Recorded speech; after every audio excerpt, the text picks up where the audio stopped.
Chef d'information, Paul Sexas, le prodige du cyclisme, a annoncé qu'il participerait au Tour de France cet été. Il va devenir à 19 ans le plus jeune coureur à prendre le départ depuis 89 ans.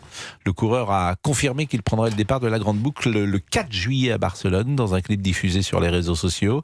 Il est filmé au domicile de ses grands-parents, en Haute-Savoie, puisque c'est manifestement un garçon comme vous de Haute-Savoie. Ça me fait plaisir. Bien sûr, Paul Sexas. On est bon en Savoie et en Haute-Savoie. Vous pédalez aussi bien, vous ? Ça m'étonnerait. Enfin, il y en a qui Des années qui pédalent.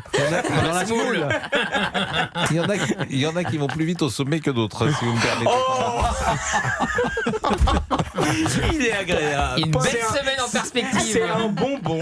Paul Sexas explique qu'il est venu leur annoncer quelque chose de particulier. C'est qu'en juillet prochain, j'aurai quand même une course. Le Tour de France, lui demande alors sa grand-mère. Ouais, répond le jeune Lyonnais, parti pour marquer une nouvelle fois l'histoire de son sport par sa précocité. Je vous propose d'écouter la vidéo. On est chez mes grands-parents, en Haute-Savoie. Et c'est là où ça a commencé, on va dire, où j'ai commencé à suivre le vélo. J'ai commencé à m'entraîner aussi par ici. Il y a une côte derrière, elle s'appelle la côte de Luce. Et quand j'étais petit, c'était mon truc, c'était de la monter le plus vite possible. La dernière course qu'il a fait, là, donc Liège-Bastogne-Liège, il n'est pas loin quand même, à 19 ans. Je suis quand même venu pour vous annoncer quelque chose de particulier.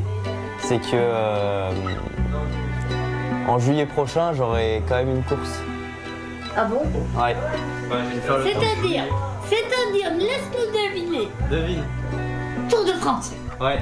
Ah, là, Ça y est, c'est décidé, tu sais, c'est officiel. Pourquoi vous souriez Je trouve ça génial. C'est plein d'authenticité, de simplicité, ça fait du bien. Et j'espère que ce sera un grand champion, parce que des champions simples, on n'en a plus beaucoup. Donc ça fait du bien de l'entendre, cette vidéo. J'entends, mais... Non, vous ne trouvez pas qu'il y a une authenticité qu'on ne retrouve plus beaucoup dans le sport, et dans le sport de haut niveau, surtout aujourd'hui ? C'est-à-dire que les gens se protègent en même temps qu'ils deviennent des champions. Ils se protègent. Par exemple, Kylian Mbappé, lorsqu'il a commencé à 16 ans, 17 ans, 17 ou 18 ans... Il y avait une fraîcheur qui n'existe plus, c'est vrai. Ouais. C'est la vie. Et je peux pas lui reprocher ça. C'est-à-dire que quand tu es harcelé comme lui, quand tu es photographié comme lui, filmé comme lui, avec la pression qu'il a, etc., je peux comprendre qu'il y ait... que tu changes, tout simplement. Que tu changes et que tu te refermes un peu sur toi-même. Ouais. Ce qui était sans doute pas le cas il y a 50 ans ou 60 ans, où la pression médiatique était moins forte. Aujourd'hui, les réseaux sociaux, les caméras, etc. Ce que vous allez voir, c'est que tout le monde l'adore aujourd'hui. Mais quand il va commencer à prendre des critiques et des coups, ce qui était le cas de Mbappé, au départ, tout le monde l'adorait. Puis après, il a pris. Mais ça, c'est toujours la même chose. C'est toujours le jeu, si je puis dire. Oui, mais Mbappé a pris certains coups parce qu'il a pris certaines positions. J'entends aussi. Mais même avant ces positions, il a été parfois critiqué dans le jeu. Et ça peut créer une forme de solitude, pourquoi pas de paranoïa. Je veux dire, la notoriété, je parle de la vraie notoriété, la notoriété Mbappé, pas la notoriété d'un journaliste ou d'un présentateur de télévision. C'est une notoriété qui devient encombrante.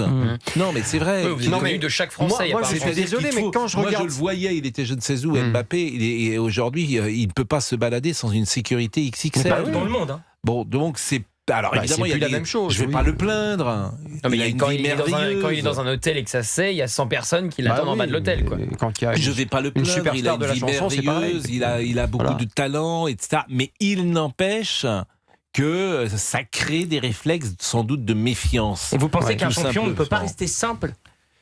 Mais simple, ça veut dire quoi ? Un Paul Sexas peut rester simple et authentique comme on l'entend là. D'abord, le cyclisme, c'est pas le football. C'est un peu différent. Oui. Bernard Hinault, par exemple, quand vous l'appelez au téléphone pour une interview, ça va très vite, exactement. Il est hyper sympa. Bernard Hinault, il a 70 ans, il monte plus sur son vélo depuis 40 ans. Dans le cyclisme, je trouve quand même que les mecs, ils sont assez simples et plutôt sympas. Et globalement. Les champions de tennis sont simples aussi. Dans le rapport qu'ils ont aux autres, ils sont beaucoup plus simples que les footballeurs. Écoutez, c'est des discussions. Si vous le pensez, vous avez forcément raison pour vous, selon la célèbre formule. Mais honnêtement, cette vidéo avec ce jeune, avec ses grands-parents, avec le chat de la famille, etc., il y a quand même un côté très très français, on peut être fier de lui quand même, de ce garçon, Mais parce que bien c'est sûr. un bel exemple français, je trouve. Bien Travail, sûr. courage, il fait ses études en parallèle, il y a quand même tout ça, quoi. C'est une belle histoire, ça change des fripouilles Mais dont faites on parle de peur. Moi temps en aussi, j'ai eu temps. très peur. Quand vous avez J'ai cru commencé qu'il allait sur nous faire une travail, Martine famille, Vassal. je me suis dit, où va-t-il? Il s'est arrêté à Je me temps. suis arrêté. Non, mais c'est comment dire, c'est pas si facile pour des jeunes gens sur qui ça tombe. Et pour tout vous dire, je trouve qu'ils assument plutôt bien l'argent, la notoriété, les sportifs, je trouve qu'ils arrivent à s'en sortir. Ils sont très entourés aussi. Oui, mais tu peux être très entouré. En fait, comme le sport est très exigeant, déjà, la discipline du sport t'oblige à un certain niveau d'engagement qui fait que tu peux pas faire. Si tu fais un pas de côté, tu le payes immédiatement. Il y a eu des Et pétages pas- de plomb, hein. Il y a eu des pétages de plomb, y compris dans le sport. Il y a un documentaire sur Netflix qui va sortir là sur l'affaire du bus.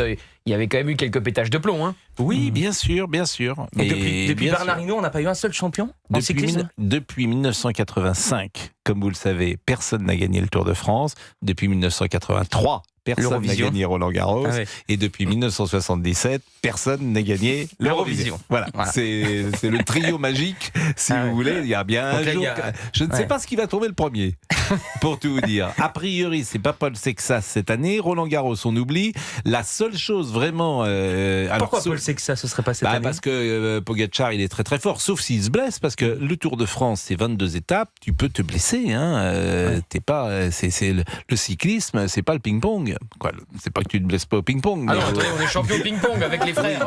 Le brun. le tennis de table. Non, mais il y a un danger. Vous Il y a- étiez pongiste, vous, pour parler comme ça Non, mais il y a un danger. Ouais. Je veux dire, il y a un célèbre, Gérard Carreau doit s'en souvenir, il y a un célèbre coureur cycliste qui s'appelait Ocaña, qui devait gagner le Tour de France, je ne sais plus en quelle année, et puis il est tombé et il n'a pas gagné. Il y a également eu, hélas, un mort sur le Tour de France il y a 20 ou 25 ans, qui était un Italien. Et donc voilà, c'est dangereux le cyclisme. Ils sont dans des descentes, aujourd'hui, ils sont à combien? 70, 80 à l'heure parfois. C'est incroyable Ouais, bien d'ailleurs. sûr. Dans les descentes, je sais, ça te fait C'est peur, les impressionnant. descentes. Ouais. C'est impressionnant. Quand t'es en montagne, c'est impressionnant. Bon, il est 16h12. Je lui envoie mes pensées au Savoyard, à Paul Sexas. Hein. Oui, je mais- sais que ça peut le porter. Mais Ça va le toucher. C'est un nom savoyard, Sexas? Oh non, pas spécialement. Non. bah, non. Bon. Et il est d'où? Vous êtes d'où? Moi, je suis d'où? Je suis de Saint-Julien en Genevois. Oui. Mm. Vous avez eu une petite hésitation? Non, je suis né à Saint-Julien, mais j'ai Oui. grandi en Savoie. Je suis un peu des deux, quoi. Bon, Voilà. et ça, Haute-Savoie c'est la Haute-Savoie? C'était un migrant Je de suis Savoie. grand. Je suis né en Haute-Savoie, tout à fait. Oui. Donc, Oui. Donc, mais vous êtes le seul au Savoyard qui fait pas de ski, ce qui est quand même tout à fait Mais parce étonnant. que j'ai été une fois, j'ai failli tomber dans un ravin, j'ai arrêté. Donc ça m'a traumatisé. Oui, non, je vous promets que c'est vrai. Mais vous parlez du vélo qui est dangereux, le ski c'est hyper dangereux, le nombre de personnes Ah non, mais faut à chaque arrêter. fois qui vont sur les pistes et qui reviennent avec une jambe dans le plâtre, etc. C'est énervant, tous les gens d'autres métiers qui vont au ski puis qui reviennent avec des béquilles, des trucs. Mais arrêtez. il y a qu'à voir, En hein, arrêt maladie, en ça nous coûte permanence. trop cher tout ça.